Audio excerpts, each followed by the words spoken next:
Hi friends, I hope you are all fine. Welcome to our class today. Today we have such an amazing lesson lined up for us, and our lesson is Science Class 8, and the topic is food and nutrition. Under it we shall look at food poisoning. My name is Teacher Lihasi James from Kyoto School, Kasuku campus. Now friends, acquiring knowledge, desirable skills, and having a right attitude is a process, and I challenge you to continuously learn good things and learn negative thoughts and relearn again. That is the process of learning. So today we have such an interesting topic, and our topic is food and nutrition. Under it we shall look at food poisoning. But before we get deep into our lesson today, there is what we call a prerequisite knowledge that you should have on your fingertips as far as science is concerned. And this is about around four things. Number one, we ask ourselves, what is food? What is food? From the Oxford Dictionary, basically we define food as a substance, a nutritious substance that we consume. Not to consume means to either eat or you drink. So these substances, we consume them in order to remain healthy, in order to have life and to grow. When we talk of nutritious substances, then this in class 5, they are mainly classified into three. We have the bodybuilding foods, which call proteins. We have vitamins, protective foods, and we have carbohydrates, energy giving foods. So those are under what you call the nutrients. So these nutrients are the ones that we absorb in our body, and they are very helpful. Having understood what food is, the substances in it, then it's okay if we look at the meaning of the word nutrition. So the process of providing the body with the required necessary nutrients is what we call nutrition. In our syllabus, we also have the word nutritionist. So you get nutritionist. So nutritionist basically is the person who now will recommend on how which nutrients are needed in your body. And remember, in class 8 we have special people who need special diet. Having talked about food, nutrients, nutrition, and nutritionist, we'll go deeper into our lesson. Please note, these are some of the words that you'll hear me pronounce as we proceed on with our lesson. Talking of food poisoning, and we have the process of giving food, required nutrients in your body, then there's something that is very paramount, and what you call a balanced diet. Balanced diet. We are advised to make sure that every time we sit down to take a meal, the meal should be balanced. And the balanced diet comes from the nutrients, the bodybuilding, the energy giving, and the protective foods that we talked about. Now, when you talk of food poisoning as our subtopic today, we are looking at two words, the food that we had defined, and poisoning, the process. So something poisonous, basically it means something harmful. Unlike our nutrients that were helpful, then this one is harmful. Now, what is food poisoning? We define food poisoning as an illness. Illness. Some books will talk of sickness. Illness or sickness. Now, this one is as a result of harmful substances found in the food. As we consume food, there might be some harmful substances in it that will cause illness in us. Remember, our three main objectives, as I stated earlier, are: number one, we're able to define some of these terms that are listed here as far as food poisoning is concerned. Number two, you'll be able to acquire some skills, like as simple as the good hygienic skills that we should inquire as far as handling of food is concerned. Then having the knowledge, having the desired skills, then definitely we'll have the right attitude, and that will help us to avoid or avert some of these challenges. So food poisoning, illness, sickness, and it's a result of harmful substances found in the food that we consume.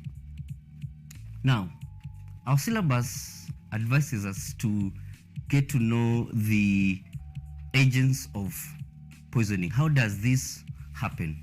So we look at agents of food poisoning. So as per the syllabus, we look at two main agents of food poisoning. And the first one, we have what you call chemicals. Now, I know you're wondering, what are chemicals doing at home? And I'm here to let you know that some of the chemicals that are commonly used at home can cause food poisoning if they are handled carelessly, especially where food is concerned. So we list a few of them. So some of these chemicals found at home, we shall list a few. Number one, we have insecticides. Insecticides. So insecticides, we all know that are chemicals used to kill insects at home. So these insecticides, if they find their way where the food is, then definitely that food, if consumed, will be poisonous and it can lead to food poisoning. And remember, we said food poisoning basically is the illness or sickness that is harmful to our body when we consume food that has been contaminated. Number two, example of chemicals, we talk to pesticides. While insecticides are chemicals used to deal with insects, then pesticides, from the word pesticides, you get the word pests. So these are basically chemicals that are used to control pests. So these are some of the chemicals that are found at home. Let's keep on going. Number three, we shall have herbicides.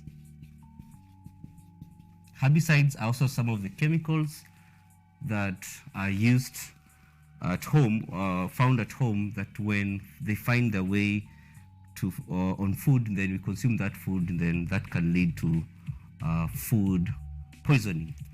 Soaps are some of other chemicals that we have at home. Detergents. Come to think of it, boys and girls, when you go for shopping and you've shopped foodstuffs and you also shopped some of these chemicals for the purposes that I've listed, you will realize that when they're helping you to pack, they deliberately make sure that they pack foodstuff differently from these chemicals. This basically is just to avoid the fact that if they find their way to the food that we consume, then definitely they'll lead to food poisoning. On the same note, we have things like pains, also some of the chemicals found at home, and if they find their way into the food, then definitely we shall experience food poisoning. We also have kerosene. Some books will refer to it as paraffin. Basically, these are some of the chemicals found at home. Now, these, basically, if you look at them, they're artificial. But there are instances, boys and girls, where you find that naturally there are some toxins that are produced naturally in the food that can lead to food poisoning. So we shall look at some of them, and we look at, for instance, if grains, in this case let's use maize, is stored in a damp place, and maybe it was not completely dried, then after some times you'll able to, if you observe it, you'll see some bluish color in it. Okay, that is naturally, that is an example where naturally the grains has produced some toxins that can lead to food poisoning. So we talked of grains. There is a term that is used rarely, but you can find it, especially when you're looking at the final exams, that is the KCP. The term is aflatoxin. Rarely, but they can throw in that term. Now, this basically as a result of grains, and especially maize, having kind of moldy aspects, and definitely that is a natural occurrence. So it has naturally released that. If that is consumed, then definitely we will have the issue of food poisoning. Secondly, you've heard of maybe in news announcing that a certain part of our world ate a certain tuber, for example, cassava, and some of the parts, they are highly poisonous. So some tubers, especially what I've heard, cassava, definitely they have naturally toxins that can be poisonous if consumed. We shall look at later on issues of what are some of the symptoms that you can observe so that you can ascertain if the food is poisonous or someone is suffering from food poisoning. Boys and girls, remember our topic is about food and nutrition, and our subtopic is food poisoning. We've defined what food is: nutritious substances that we consume. Consume in this case means we eat or we drink that are harmful. Keyword, harmful. Number two, we talked of agents of food poisoning. We just looked at one, some of the chemicals that are commonly found at home. The word is commonly found at home. So we talked of insecticides, pesticides, herbicides, soaps, detergents, paints, kerosene, and paraffin. We've gone ahead and said that when these are artificial, some are natural. So the natural chemicals, the toxins, we've listed instances like grains not well stored, maybe damp, maybe not completely dried before storing. Then they lead to that word that we've used there, aflatoxin. For example, maize. We talked of some tubers. In this case, we've used cassava tubers. Some parts are highly poisonous. The third one, I know you've heard of people complaining of stomachache, bloating. It can even go to vomiting after eating beans. Basically, the remedy will be, if you want to boil beans tomorrow, you are advised to soak it overnight. Then that water that you've soaked in, you remove, and when you're boiling, you boil with fresh, clean water. That will help to minimize some complaints that you'll have after you've eaten beans. We've named them, such as stomach aches, we've talked of bloating, vomiting, and so forth. The fourth thing is, if you've observed keenly sweet potato, yes, no, Irish potatoes. If you observed Irish potatoes, the Irish potatoes, sometimes the Irish potatoes, if not well stored, they will sprout. The word that I'm using here is sprout. And you'll find some green things growing, or parts of the potatoes. Now, you are not supposed to take that, because that is a recipe for food poisoning. So if you happen to store your Irish potatoes in particular, and you find that there are some parts that are sprouting and then green in color, the remedy, if you need to take it, then make sure you completely cut it off. But my advice will be avoid, because that will be a good recipe for food poisoning. So we've talked of chemicals, artificial, and the natural toxins that are produced from different foods that we consume. I told you that we have two agents. So number one, talked of chemicals. How about number two? We talked of microorganisms. Microorganisms. From the word micro, I'm sure something like microscopic rings on your mind, which these are tiny organisms. Basically, we talk of such as bacteria that get into the alimentary canal. When we talk about alimentary canal, your brains goes back to grade 5, where you talked of, actually that's the beginning of human systems, body systems. And you talked of the alimentary canal, the track all the way from the mouth to the anus. So if that is invested with microorganisms, then definitely, like bacteria, then definitely you'll have cases or scenario of having consumed poisonous food that will lead to food poisoning. So how do they get into the alimentary canal? Definitely through contaminated food that has been exposed to these harmful agents, and if it is consumed. Definitely, they have the ability to multiply, and when they multiply, they will produce toxins that will cause abdominal pains. Number two, we've talked of some protein foods, and like meat pies. So if meat pies or other things like ice creams, if are not well stored, then they provide a conducive environment, a favorable environment. Those words can be used interchangeably as far as our subtopic is concerned. They can make a favorable, conducive environment for bacteria to grow and multiply. Please note, if they grow and they multiply and it is happening in your digestive tract, then definitely will have some repercussions that are not good.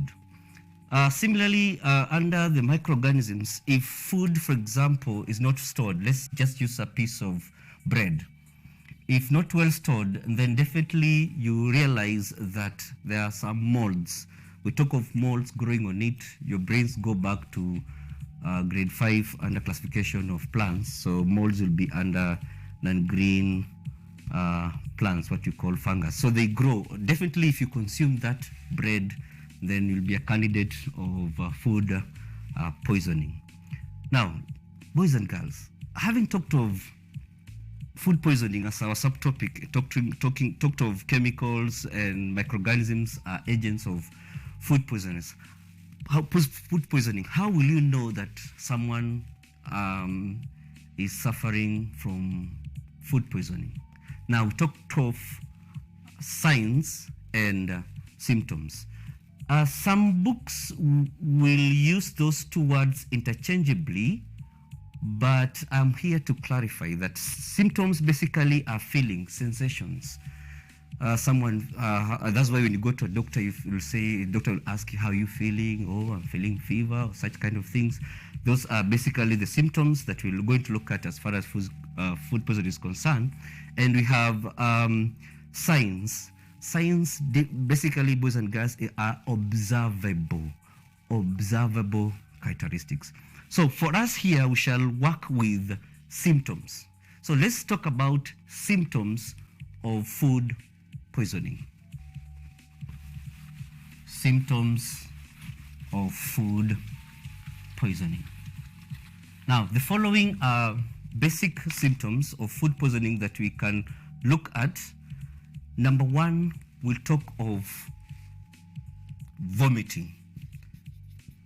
And this vomiting is not just normal, let me put it in bracket, in quotes, not normal. We talk of violent. And you know, when it is violent, then your body is losing water, what we call dehydration. So if it happens, then you need to seek immediate medical attention. Number two, we have severe stomachache. Severe stomachache is a second symptom of food poisoning, where you feel intense pain, acute pain in your abdominals. Number three, we can have diarrhea.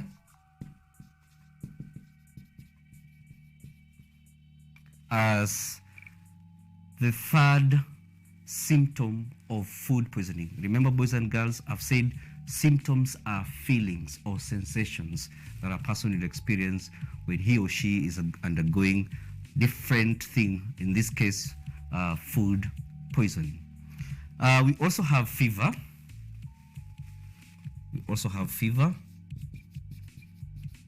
Number five, we can also talk of feeling weak. Check the spelling of weak. And dizziness. Those are some of the symptoms that one may show while he or she is experiencing food poisoning.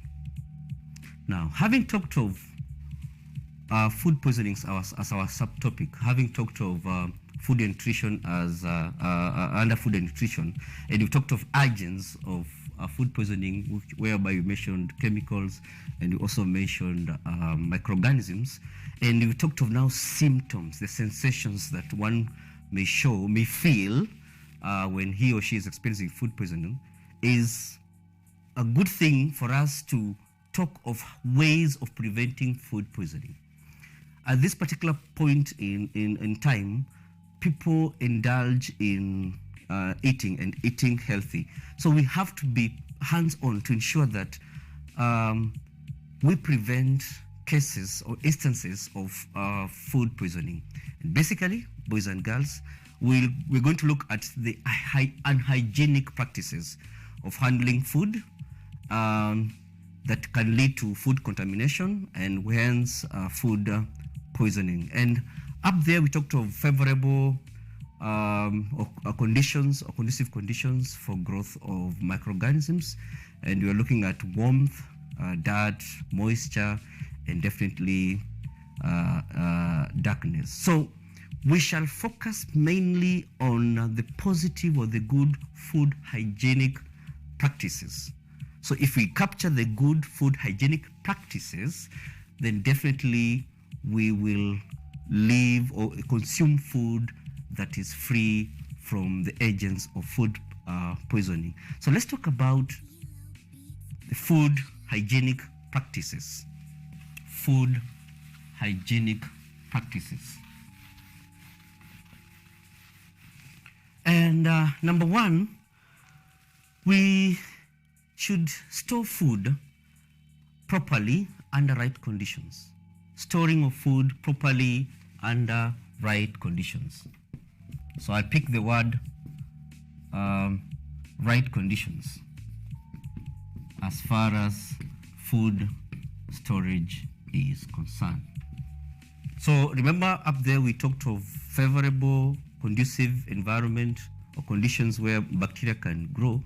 That is warmth, dirt, moisture, and darkness. So if we avoid that, then we will have stored the food under right conditions. Number two, when you go to purchase food, make sure that you purchase food from clean stores, whether stores, whether kiosks, whether food vendors, marketplaces. Make sure that place is clean. All right? Then once you buy it, then the good thing to do is to also ensure that you are buying fresh products, especially, boys and girls, especially when you talk of fruits and vegetables. Make sure they are fresh. Someone may ask me, but I need to buy, for instance, mangoes, but they're not in season. So it's advised, if you're getting fruits especially, get a fruit that is in season. Because the one that is out of season, then if not well stored, they definitely will lead to food poisoning. Another very important thing is checking the expiry date. How many of us here get to a supermarket, or how many of us here get to a supermarket and before they buy any product, especially these fast foods, for instance, how many of us just check the expiry date? Remember, even if you, especially the canned food, make sure you check the expiry date. If you happen to buy a canned meat, for instance, and it's expired, even if you put all the spices in the world, they still lead to food poisoning because it has already expired. So check expiry date while purchasing food. We talked of when you purchase, maybe you're in a supermarket or a store or a mall or somewhere, you'll see people make those guys helping you to sort, that's the word, the food from chemicals. Same thing when you reach home, ensure that chemicals are stored away. Chemicals are stored away from foods. And if you talk of chemicals, boys and girls, then your mind goes back to the list of chemicals that we had listed here, including pesticides, herbicides, we talked of soaps, detergents. So we make sure that they're stored differently, separately from foods. And that will help us to avoid contaminating food. Next, we've talked of washing fruits and vegetables, especially those that are eaten raw. Raw foods. Before you consume, and this word consume, remember I've told you is to eat or to drink. In this case, we're talking of raw foods. Foods that are eaten without preparation in terms of cooking. Make sure, boys and girls, they are thoroughly. The key word here is thoroughly. Thoroughly means you wash with running water, okay, before you consume. That will have helped to avoid microorganisms that are on it to affect your alimentary canal or your digestive system. Where we store food, as number 7, where we store food, we are now dealing with right conditions. So where we store food, make sure it is dry, make sure we have enough air circulation, because if not, remember we talked of the word that I used, aflatoxin, remember? Yes, remember we talked of that. So make sure it is dry, it's clean, air circulation is well, to avoid food going bad in our stores. Next, there is sometimes you cook food and is not consumed. Everything is not consumed. So food leftovers, boys and girls, food leftovers. So food leftover must be well stored, but before that, ensure that it has cooled completely before you store it. And definitely, when you're storing, then you think of a refrigerator, or yeah, let's use a refrigerator. Now, do you know, boys and girls, that you should know what should come on which shelf inside a refrigerator, so that you avoid contamination inside the refrigerator. So we said food leftovers should be cooled completely before storage. And if you need now to consume it, then number 9, you should properly, keyword, reheat. Properly reheat. Remember, where there is, when we heat it properly, then the microorganisms, the bacteria, can't survive. But if you haphazardly reheat it, then you will be exposing yourself to food poisoning.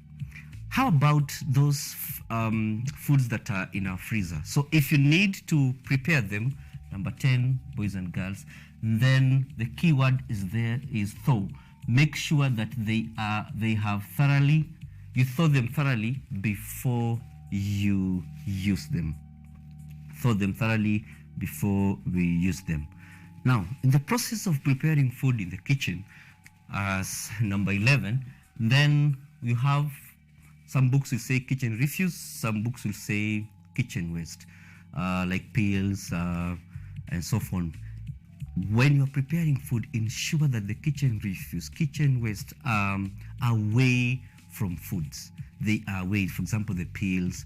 You peeled a tomato, or you're using onions and so on. Make sure the peels are definitely far away from the food that you're preparing, and that will help us to avoid the issue of food poisoning. So, boys and girls, some of these things are things that are practical, hands-on, that you can help or do at home, especially this time. Now, having all this knowledge compounded by the good attitude, the right attitude to do the right thing, just because you are hungry doesn't mean you do not wash your fruits and veggies, especially those consumed raw, hurriedly. You should make sure that that is done well, and the word that we used is thoroughly. So I encourage you that as you consume this food at home, make sure you've practiced some of these good hygienic practices as far as food is concerned. Remember, we were talking about food and nutrition. It's a class 8 topic, science class 8 topic, and under it we talked about food poisoning. We said food poisoning is poisoning is definitely an illness. Food poisoning is definitely an illness or sickness that is resulted as a result of consuming harmful substances that are found in food. Then we talked of agents of food poisoning, boys and girls. We talked of 2. We talked of chemicals, and we talked of microorganisms. The chemicals basically are things that are commonly used, chemicals commonly used at home: insecticides, pesticides, herbicides, soaps, detergents.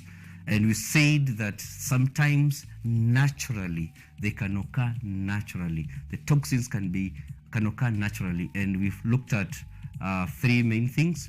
We talked of maize that is not well dried or placed in a dampy place, that will have a aflatoxin. We talked of some tubers, for example, cassava, that will definitely have some parts of it are highly poisonous.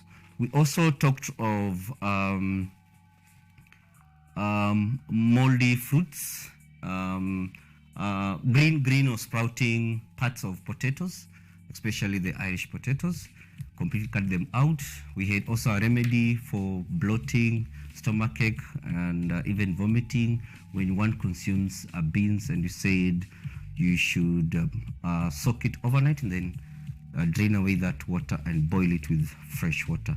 From there, we talked of microorganisms also causing food poisoning that are taken into the body through consuming food that is poisonous, and they attack the alimentary canal, they multiply, and they can lead to abdominal pains. And we talked of symptoms of food poisoning. We listed a few. We talked of violent vomiting, and I remember insisting on the issue of dehydration. So this is one of the ways where our body loses water, and you know how important water is in our body. Stomach aches, severe stomach aches. We also talked of diarrhea, fever, feeling weak, and dizziness. So if this happens, then the first thing is seek medical attention as fast as possible. Then we also talked of ways of preventing food poisoning, and we talked of basically the positive good food hygiene practices, all the way from the storage. Make sure they're stored under right conditions. When you're purchasing, make sure where you purchase it from, the stalls, the kiosks, the food vendors, is clean. Then purchase fresh fruits and vegetables, and if possible, go for fruits that are in season. We talked of expiry date. From now henceforth, I want every girl and boy that's listening and watching that every time you get to a place that you need to buy, make sure you check the expiry date. The chemicals that we talked about, make sure they're stored differently from food stuffs. Foods eaten raw, the key word was thoroughly wash them with running water. Properly reheat any leftover before you consume it, and if you are storing any leftover, make sure it is completely cooled before you store. And we talked of frozen foods that should thaw before you consume. Now, boys and girls, this topic and the subtopic under it is very important in our day-to-day lives. So I'm posing a challenge to you.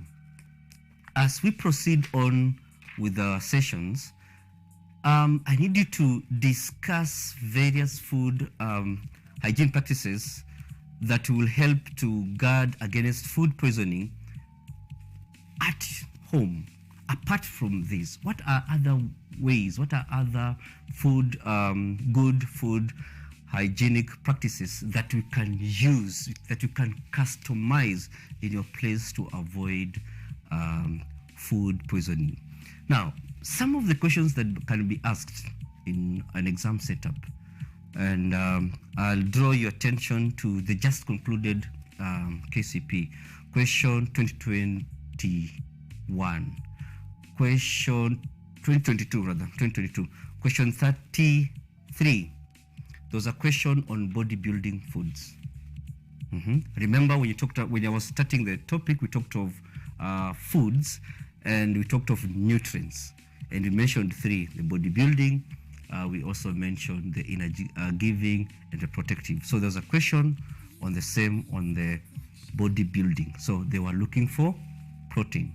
We also, from this topic, to just show the essence of us learning, the rationale as to why we should learn this, apart from practicing at home, we also expect questions on the same. And question 35 of just concluded KCP 2022 was about, under this, about lactating mothers. What they should eat and how they should eat. So you can see the essence, the rationale, the reason as to why we learn these very vital topics and subtopics in our day-to-day life. Now, to wind up the lesson, we have discussed about three main things. We have defined what food poisoning is, and we've talked of illness or sickness, resulted of consuming harmful substances, and we've talked of eating or drinking, and this one from food. We have mentioned the importance or the agents of food poisoning, chemicals and microorganisms. We have also mentioned symptoms of food poisoning, and I've said clearly that symptoms are feelings, are sensations, and they're different from signs, because signs are observable characteristics, all the way from violent diarrhea, severe stomachache, vomiting, fever, feeling weak and dizzy. And we've talked of the food hygienic practices that we should practice. So as we wind up our session today, please take note of the keywords that I have mentioned. The keywords that I have mentioned. I have mentioned keywords like food, nutritious, nutrients, nutrition, nutritionist, illness, sickness, agents, and microorganisms, and hygienic practices. So these are words that are used in setting of our exam. And on that note, boys and girls, our lesson comes to the end. I wish you a good afternoon. Thank you.